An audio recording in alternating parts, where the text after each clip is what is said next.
You'll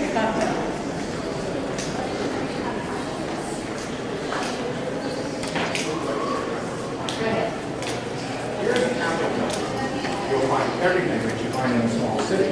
We have a police force, the Capitol Police. We have a resident physician.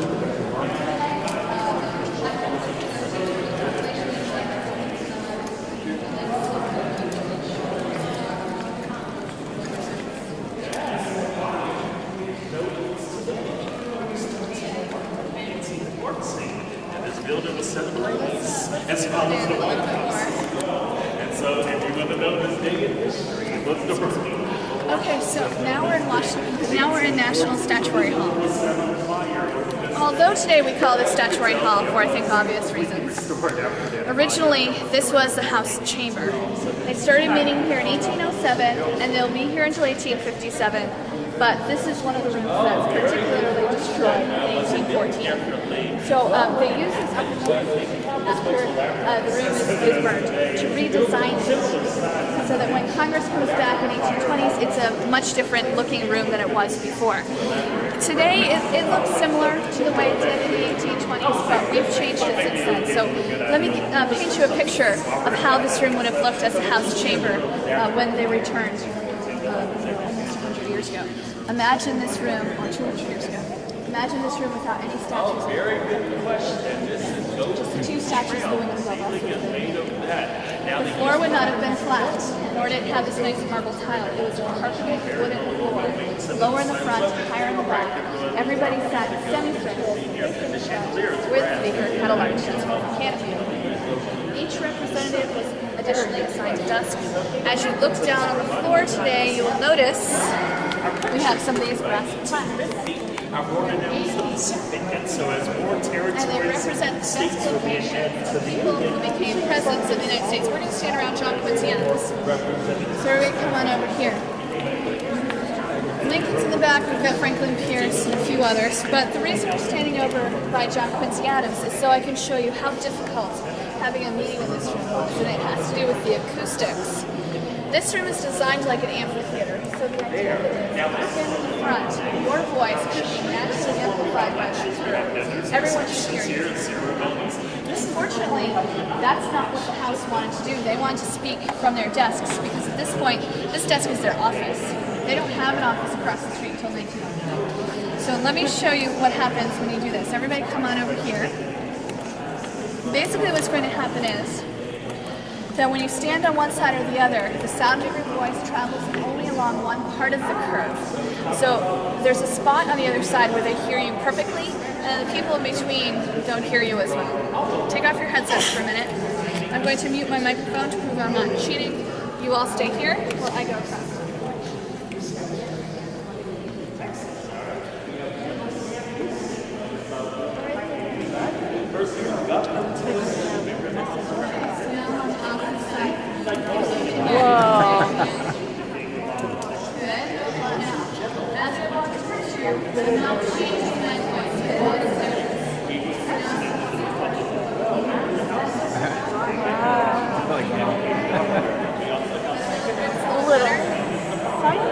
And then over here it's just fine, right? Yeah. Okay. My mic is back on. Let's People in the middle didn't get hurt.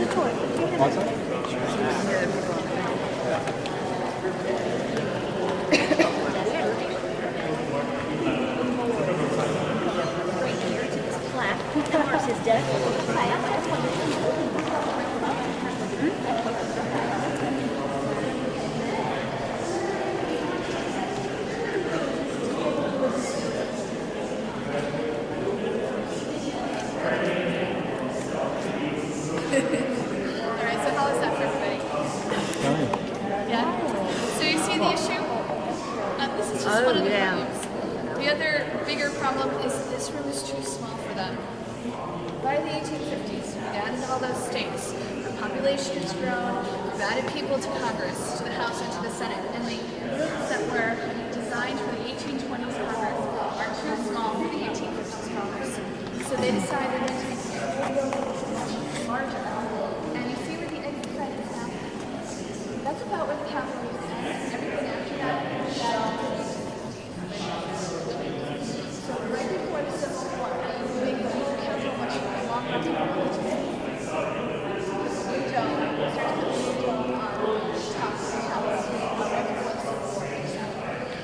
This room, when the house moves out in 1857, they leave it empty. They don't know what to do with it. It's really hard to pass legislation before the Civil War that we're hearing about what it should be. And when war breaks out, they need this room for other things. It's barracks for soldiers. It's hospitals. It eventually becomes a marketplace, and this is when they decide maybe we should renovate. Is it a good idea to have a place where you can buy chickens in the same place? Maybe not.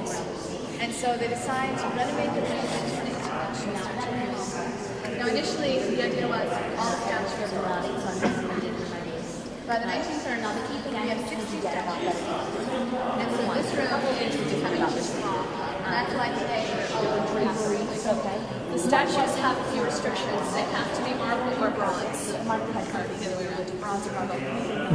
The statue must be of someone notable from your state, so someone kind of famous from your state who is also dead. That is the stipulation. It must be someone who's dead.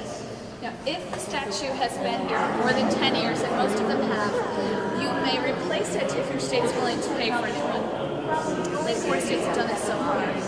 California, Kansas, Michigan, and Alabama. With 4 states, they That's a long process. Any questions? Still looking for somebody's state statue?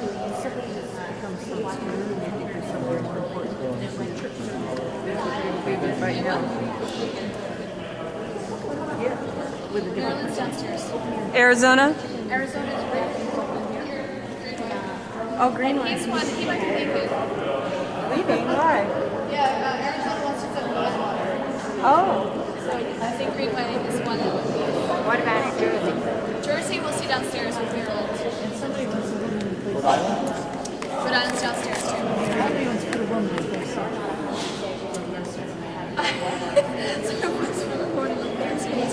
Yeah, well, yes, it's already happened once. We had Helen Keller, but Alabama replaced one of their statues with Helen Keller. And then Kansas wants to replace Ingalls over there. He's the one with the hair parts right in the middle with no hair. So that should happen soon. The issue is they're trying to raise money for the statue. It's easier to raise money for Jersey.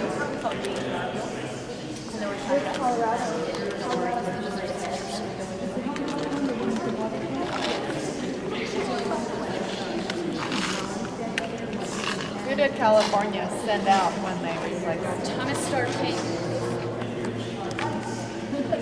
Who is that?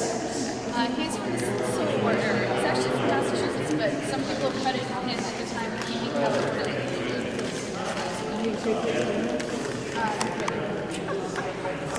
Any other questions? Right, let's move on downstairs. That's funny. You're replacing the president. You got to go to hell. Sorry? You're replacing the president.